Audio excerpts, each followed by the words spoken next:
Welcome back to another video. Shawn Layden gave an interview recently, and he said some things that were either factually true or they were things that got the ire of Xbox fanatics, and PlayStation fanatics loved it, and they read into this stuff and they took quotes and they ran with them. But I'm interested in what he actually said and if it was factually correct, and then we'll look at what he's saying and thinking, and maybe he was taking a veiled shot at Xbox, who knows. But let's watch what he said when asked a question about Xbox's strategy going forward, their multi-platform Game Pass-centric strategy, while also being a hardware manufacturer, selling a console in a space with PlayStation. Multi-platform is a strategy.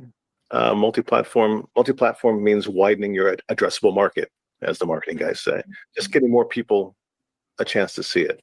So I certainly can understand, appreciate, and welcome that ability to have Xbox games appearing on other platforms. What it does to their brand, I think, it makes the conversation harder to create. What you mentioned earlier is the FOMO. How do you create the FOMO? Trying to do that by bringing everyone to your platform, saying, if you're not here, you're missing out. But if it's available on all platforms, that's one of your marketing tactics you can't use. You can't say it's only available here if it's available everywhere. So it's a balancing act, right? I'm increasing my addressable market. Yay, that's good. I'm making it harder to sell the only on my platform story over here. So we've seen it before. I mean, I was in the business when Sega brought their Dreamcast titles to PlayStation 2, and in time, then Sega became a software-only company and have done a great transformation in that respect, let's be honest. So it does have historical precedence. Let's take what he said.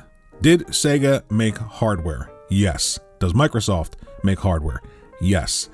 Did Sega make a ton of mistakes over the years that led to a degradation in their brand awareness and the trust that some consumers have? Yes. Did Microsoft do that?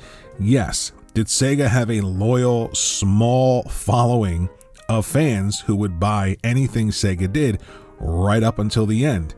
Yes. Does Microsoft and Xbox have that? Absolutely. I think we're sitting at around 30 million consoles sold. So nothing to sneeze at, but certainly not a 70 million or an 80 million, wherever PlayStation is and will eventually end up before the PlayStation 6 comes out. Did Sega make software that they put everywhere, including the PlayStation? Yes. Is Microsoft doing that with Xbox software? Yes. So there are a ton of parallels here. I think the difference is, and this is where people get a little bit salty when they heard Shawn Layden say this, is he wasn't so much saying that he believes that the Xbox is going to end up like the Dreamcast or like Sega being full third party. But what he is saying is that all of the things that Sega had to deal with in terms of how the decisions impact their brand are incredibly similar to what Microsoft is going to have to deal with. Now, does a company with $3 trillion, are they able to offset all of that and survive making hardware and selling it to a small base of consumers if that small base continues to show up? Possibly. They announced new hardware. They announced there's some sort of a handheld coming. So clearly they're still making hardware. But what Shawn Layden said here is factually correct. The idea that because they're making new hardware, that means that all of these decisions aren't going to affect them negatively.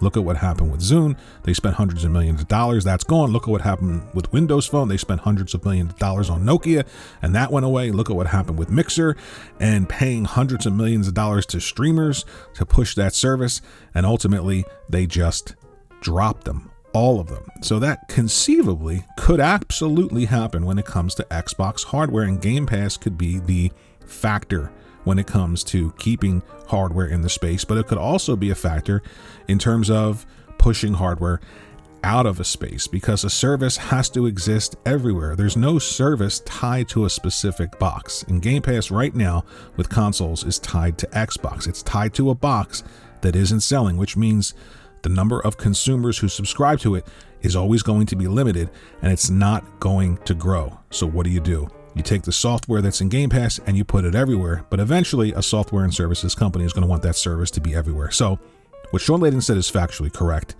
I don't know if Xbox is going away in terms of hardware. Right now, they're not. Game Pass is great, objectively a great value.